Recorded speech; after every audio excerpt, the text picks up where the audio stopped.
Masechet Betsa Daf Lamed Chet.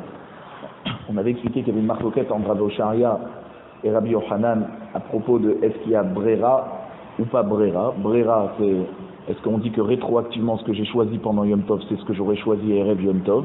D'accord, lorsqu'on veut par exemple partager, toi et moi, un animal et qu'on veut lui faire la shrita pendant Yom Tov, donc ce que moi je vais prendre de l'animal rétroactivement, c'est ce que j'aurais pris Erev Yom Tov si on avait fait la shrita, et donc on considère que ça a été déjà divisé. Ou pareil, si on a en commun un tonneau de vin et qu'on se sert chacun la moitié de ce tonneau, est-ce qu'on a le droit? Donc si on dit qu'il y a Brera, forcément c'est comme si qu'on a partagé déjà depuis Erev Yom Tov, et si moi je fais le Hérouv au nord et toi tu as fait le Hérouv au sud, moi je peux amener mon vin là-haut, toi tu peux amener ton vin en bas, et c'est comme si qu'on avait déjà divisé avant Shabbat, avant Yom Tov. Et donc on avait voulu inverser les versions selon les braïtot qu'on avait amenés, et finalement on avait dit et là les olam l'autre pour, il ne faut pas inverser, c'est-à-dire que Rabbi Yochanan c'est bien lui qui pense que il n'y a pas Brera, et donc la Chavit et la BMA ils sont muktzé parce qu'on ne peut pas partager pendant on ne peut pas dire que rétroactivement avant Yom Tov ce qu'on a partagé pendant Yom Tov c'est ce qu'on aurait partagé à Yom Tov. Et Rabbi Yochanan c'est lui qui pense que les deux elles sont mutarot parce qu'il y a Brera. Et on avait dit les Rabbi Yochanan Brera bideoraita aval bidrabanan itle. Quand on dit que Rabbi Yochanan il pense qu'il n'y a pas de Brera, c'est seulement pour un din de midoraita. Et c'est pour ça que dans la braïta qu'on avait ramené de Tumat Met, donc il y a un mort dans une maison, par rapport aux portes, s'il pensait à faire sortir le mort par une de ces portes, on avait dit que les autres portes, les kélim qui sont en dessous de l'autre porte, les kélim qui sont en dessous des autres portes, qui sont fermés dans l'encadrement, à l'intérieur de l'encadrement, alors ceux-là ils sont tahor, mais pour à l'avenir. Ça veut dire on ne peut pas dire s'il avait les mafréas, la personne elle avait pensé pendant on va dire à midi il a pensé à faire sortir le mort par la porte principale, alors seulement de midi jusqu'au moment où réellement il va le faire sortir, les kélim qui vont être posés en dessous les autres encadrements de porte, eux ils seront théorim, mais rétroactivement on ne dit pas. Pourquoi? Parce que là-bas c'est mideoraita tumatmet. Mais par contre pour Troumin, que c'est midrabanan, alors là Rabbi Osharia il te dira qu'il y a Brera. Et Darash Marzoutra, la Rabbi Osharia. Marzoutra il a conclu que là, dans cette fameuse marloquette Rabbi Yochanan et Rabbi Osharia, là la Chal est comme Rabbi Osharia, que soit la Chavit, soit la BMA, ils sont permis pendant Yom Tov, on a le droit de les déplacer, chacun selon sa part qu'il a dans la Chavit ou dans la BMA, il peut déplacer cette Chavit ou cette BMA, ces morceaux de BMA, à l'endroit où lui il a le droit de se déplacer par rapport au hérouv qu'il a placé. Amar Shmuel, Shor Shel Patam, Hareu Keragle Koladam. Donc quelqu'un qui engraisse un shor pour le vendre bien gras, Hareu Keragle Koladam. Alors tout celui qui a acheté un de ces taureaux pendant Yom Tov, il a le droit de se déplacer avec. Même s'il a fait un hérouv Troumin qui lui permet d'aller d'une ville à l'autre, et bien s'il a acheté ce taureau chez la personne qui engraisse les taureaux, il a le droit de le ramener dans sa ville à la condition que c'est à l'intérieur du trou.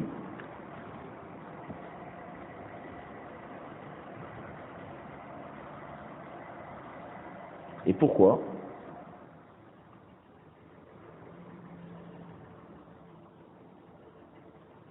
Parce que le vendeur, il en vend beaucoup. C'est pas un berger qui fait brouter ses animaux normalement et de temps en temps il vend un animal. Il ne fait que engraisser les animaux qu'il va vendre, donc il en vend beaucoup. Il a beaucoup de débit.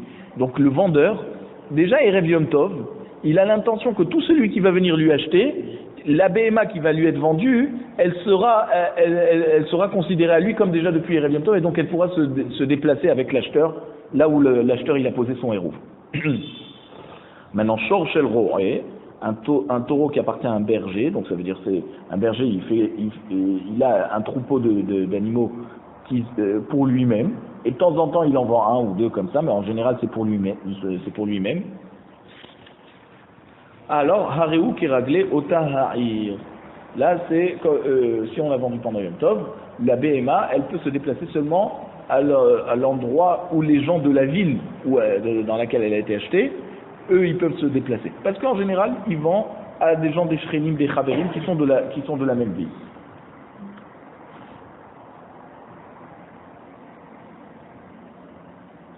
Ouais, il aurait pensé sortir de la ville.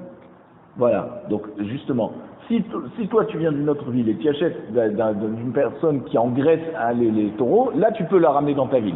Mais si tu viens dans une autre ville pour acheter d'un simple berger, qui en général vend à ses voisins, à ses amis, d'accord, alors tu peux pas la ramener dans ta ville. Et avec le trou, comment ça se passe? Donc justement, la BMA suivra le trompe de la ville quand c'est chez un berger. Parce qu'il n'y a pas l'intention de vendre à des gens qui viennent de loin. Donc forcément, la BMA elle est bloquée. Ça veut dire on peut pas importer le route de la BMA à aller dans ton hérouve à toi, comme toi tes pieds peuvent se déplacer dans le hérouve que tu as mis. On se fixe par rapport au vendeur lorsqu'il s'agit du berger. Maintenant, on avait dit dans notre Mishnah, Ashoel Keli Mechavero Me'erev Yom Tov, on a dit celui qui emprunte un Keli, d'accord, un objet de son prochain Erev Yom Tov, alors on avait dit que le Keli, il a le digne du Raglé Hashoel, même que l'emprunteur, ça lui appartient pas. Mais comme il a emprunté Erev Yom Tov, au moment où Yom Tov est rentré, le Keli suit la personne qui le détient à ce moment-là.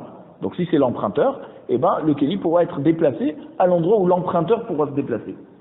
La Gemara dit Pshita, c'est évident. S'il a emprunté Erev Yom Tov, quelle est la vanina que ça va rester? Parce que ça appartient toujours au prêteur, alors ça resterait dans le trou du prêteur. La Gemara te dit l'autre ira. Effectivement, la Mishnah n'avait pas besoin de te dire ça, mais chez Lo Mesaro Lo et la Yom Tov. La Mishnah est venue t'apprendre qu'on parle d'un cas où moi je viens t'emprunter quelque chose Erev Yom Tov, mais toi tu m'as donné ton accord que tu vas me le prêter, mais finalement, concrètement, c'est le jour de Yom Tov que tu me le remets en main propre. D'accord? Maoudetema la birchoute ukme kamash malan. On aurait pu penser que puisque Erev Yom Tov, tu n'as pas mis à disposition ton objet dans ma propriété, dans mon reshoot, alors peut-être que même que tu me le passes pendant Yom Tov, mais ça veut dire même que si tu me l'as prêté Erev Yom Tov, ça marchera pas parce qu'il aurait fallu que tu me le donnes Erev Yom Tov. Tu me le remettes en main propre Erev Yom Tov pour que moi je puisse me déplacer avec. Kamash Marlan, la Mishnah elle est venue nous apprendre le chidouche que non, que puisque toi tu m'as promis de me prêter ça, et si tu m'as promis Erev Yom Tov, même que tu me l'as remis en main propre pendant Yom Tov, déjà depuis Erev Yom Tov, tu avais considéré que ce Keli que tu allais me prêter, il allait pouvoir être être déplacé selon l'endroit où moi je me déplace pendant Yom Tov. Et donc il n'est pas mon peu. Mais ça y allait les Rabbi Yochanan. Et donc c'est ce qu'on a expliqué de notre Mishnah, ça aide la chita de Rabbi Yochanan. D'Amar Rabbi Yochanan, Ashoel Keli Mechavero Me'erev Yom Tov, Afati Shelo Netanolo et la Yom Tov, Areu qui réglé à Shoel. Donc Rabbi Yochanan nous a confirmé ce qu'on a pensé, que BSM, même si moi je viens t'emprunter quelque chose, Erev Yom Tov, et que tu me le remets en main propre pendant Yom Tov, eh ben c'est pas grave, c'est comme si tu me l'as remis en main propre Erev Yom Tov, et moi je pourrais me déplacer avec pendant toute la fête, selon le hérouve que moi j'aurais placé.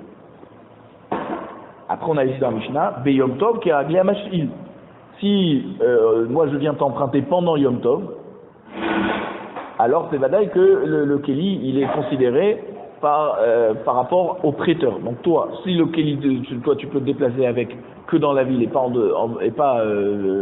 tu as mis ton hérouve, tu n'as pas mis de hérouve à l'autre bout de la ville. Donc toi tu peux te déplacer que dans la ville, et ben le Keli que moi je t'aurais emprunté pendant Yom Tov, je pourrais me déplacer avec seulement dans la ville. Et je pourrais pas, même si moi j'avais mis un hérouve au sud qui m'aurait donné encore 2000 amot après les 2000 amot de la ville, et ben je pourrais pas amener ce Keli là-bas. La Gemara te dit encore une fois, Pshita, c'est évident, puisque moi je suis venu t'emprunter pendant Yom Tov, et que tu m'as prêté ça pendant Yom Tov, c'est vadaï, qu'à l'entrée de Yom Tov, le Keli que tu m'as prêté, tu comptais le garder pendant Yom Tov, et donc il ne peut pas sortir de là où toi tu peux te déplacer. La Gemara te dit non, effectivement. Le chidouche, c'est des ragil vecha ilminé. On parle que moi j'ai l'habitude de venir t'emprunter régulièrement des choses. C'est-à-dire, pendant Yom Tov. on aurait pu penser que puisque l'emprunteur a l'habitude d'emprunter des kélis du prêteur pendant Yom Tov, c'est comme si que l'emprunteur lui avait demandé de ce kéli Erev Yom Tov. Et que déjà Erev Yom Tov, toi tu sais que je viens régulièrement t'emprunter des choses pendant Yom Tov, alors on aurait pu penser que déjà Erev Yom Tov, tu dis bon, si Avi vient m'emprunter des choses pendant Yom Tov, déjà depuis avant Yom Tov, je considère que je lui ai donné, et donc il pourra se déplacer avec pendant Yom Tov.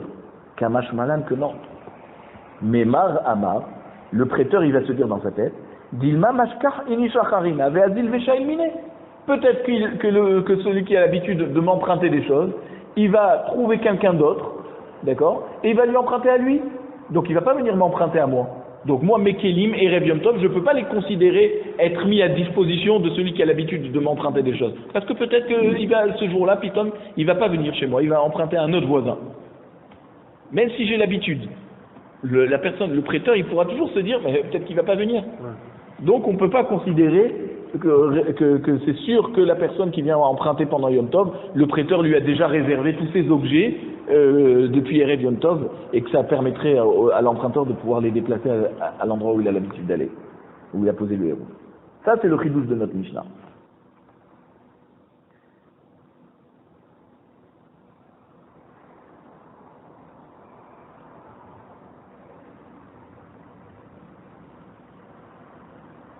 Ensuite, on nous ramène dans le cas de notre Mishnah, on avait dit Vechen Aisha Sheshala Mechaverta. On avait dit une femme qui a emprunté d'une copine, d'une voisine, d'accord, par exemple, des épices ou de l'eau ou du sel pour faire une pâte, pour faire un repas ou pour faire du pain. Alors, comme la personne qui a prêté, elle a des ingrédients qui sont dans le pain de sa voisine, et ben donc le pain il pourrait être déplacé aux deux, par rapport aux deux, là où les deux femmes peuvent se déplacer. La Gemara raconte qu'il s'allie Rabbi Abba.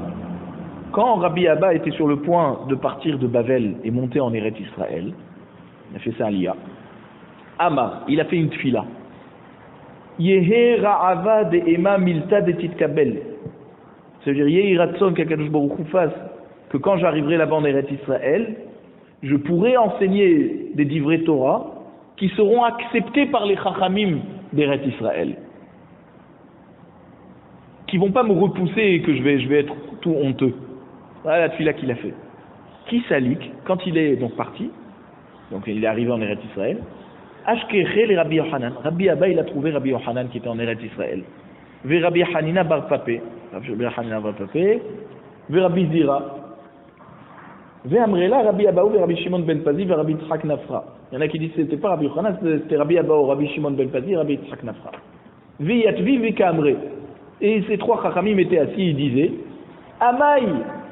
Pourquoi dans la Mishnah, quand on nous dit qu'une femme a emprunté des épices à sa copine, le plat qu'elle va cuisiner avec ses épices, il sera déplaçable autant par la femme qui a prêté que la femme qui a emprunté. Amaï.